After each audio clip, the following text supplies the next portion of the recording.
আমরা এই দাবি নিয়ে এসেছি যে আপ টু ডেট ভ্যাকেন্সিতে যাতে প্রত্যেকটা শিক্ষক শিক্ষিকা যারা চাকরি হারিয়েছে তারা প্রত্যেককে যেন চাকরি পায়, এবং যারা কল ফর ভেরিফিকেশন হলো না, অর্থাৎ এমন প্রচুর টিচার আছে যারা সিঙ্গেল সাবজেক্টের টিচার বা যারা সেই সময় পিজিতে চাকরি করতো, তারা অনেকেই আছে যারা ডাক পায়নি, কল ফর ভেরিফিকেশনে আসতে পারেনি, তারা যাতে কোনোভাবেই কাজ না হারায়।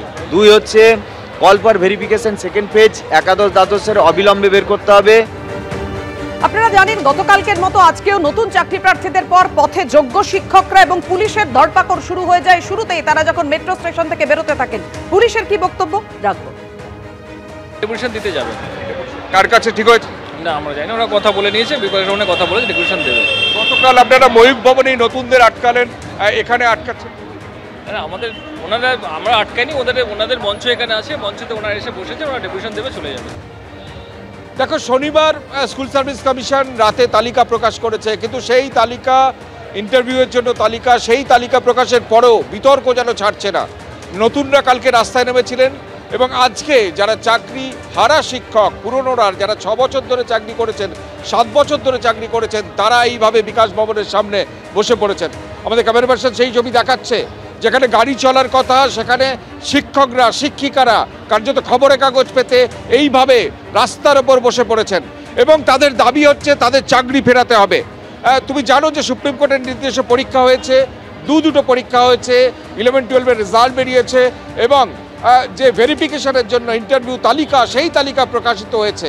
তারা দাবি করছেন তারপরেও অনেকে তারা সেই চাকরি পাননি, অর্থাৎ তারা যদি এতেও চাকরি না পান, আবার দ্বিতীয়বারের মেধা তালিকায় যদি জায়গা না হয়, তাহলে তারা এবার কি করবেন? আমরা দেখতে পাচ্ছি এইভাবে বিকাশ ভবনের সামনে কেউ পোস্টার নিয়ে, কেউ ব্যানার নিয়ে। আপনারা শিক্ষা দপ্তরের সঙ্গে কথা বলবেন বলেছিলেন, লেটেস্ট কি সিচুয়েশন? আমরা ডেপুটেশন জমা দিতে যাব, কিছুক্ষণ পরে আলোচনা হচ্ছে কে যাবে, কজন যাবে, তারপরে আমাদের স্থির করা হবে কে ঢুকবে। আপনারা তো অনেকে এখনো ডাক পাননি, 9-10 যদিও বাকি আছে, যারা ডাক পাননি তাদের সংখ্যা এত, তারা আজকে তাই একদমই তাই। যাদের সিঙ্গেল সাবজেক্ট, এডুকেশন, সংস্কৃত, এরকম আরও অনেক সব সাবজেক্ট আছে যেগুলো শুধু 11-12 তারা দিয়েছে এবং তারা অনেকেই ডাক পাননি, তাদের কি হবে? এবং 9-10 অনেকে সিঙ্গেল দিয়েছে, তাদেরই বা কী হবে? আমরা এটা নিয়ে খুব চিন্তিত।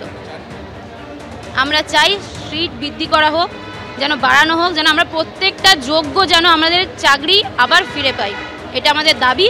এবং যেন আমাদের ফার্স্ট ভেরিফিকেশনের জন্য যে লিস্ট পাবলিশ করা হয়েছে একাদশ দ্বাদশ, সেটা যেন 9-10-এরও করে দেওয়া হয় এবং ফার্স্ট ভেরিফিকেশনের পর যেন সেকেন্ড ভেরিফিকেশনের জন্য লিস্ট পাবলিশ করা হয় দ্রুত, এবং 9-10-এর লিস্টটা যাতে আমাদের তাড়াতাড়ি পাবলিশ করা হয়, তাতে অনেকেই যোগ্য চান্স পেতে পারে এবং অনেক ফ্রেশার্স উঠবে। এই যে ফ্রেশার্সদের যে বক্তব্য, তারা চান্স পায়নি, তারা কোথায় চান্স পায়নি? 20,000 আমরা 11-12-এ 20,000 ডেকেছে, তার মধ্যে 9,500 জন ফ্রেশার্স, তাহলে কম কোথায়?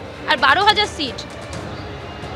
অর্থাৎ তারা প্রশ্ন তুলছেন যে তারা এতদিন শিক্ষকতা করেছেন এবং দুর্নীতির কারণে তারা চাকরি হারিয়েছেন, তারপরেও তারা পরীক্ষায় বসেছেন এবং সেই পরীক্ষায় যদি অকৃতকার্য হন এবং যাদের শুধুমাত্র 11-12-এর সাবজেক্ট আছে, 9-10-এ নেই, তাদের আজকে থেকে কার্যত সেই চাকরির আশা চুরমার হয়ে গেল, অথচ 6 বছর তারা চাকরি করলেন।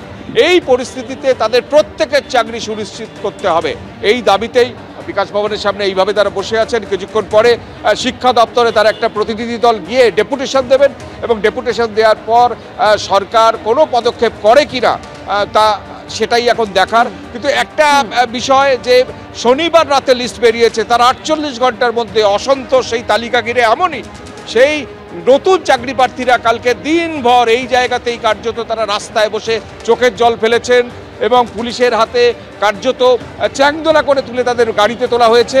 আজকে যারা পুরনো, তারাও বিকাশ ভবনের সামনে ক্লাসরুম ছেড়ে এইভাবে সেই ছবি ধরা পড়েছে। নতুন চাকরি প্রার্থীদের সঙ্গে যোগ্য শিক্ষকরা তারাও পথে আন্দোলন করছেন।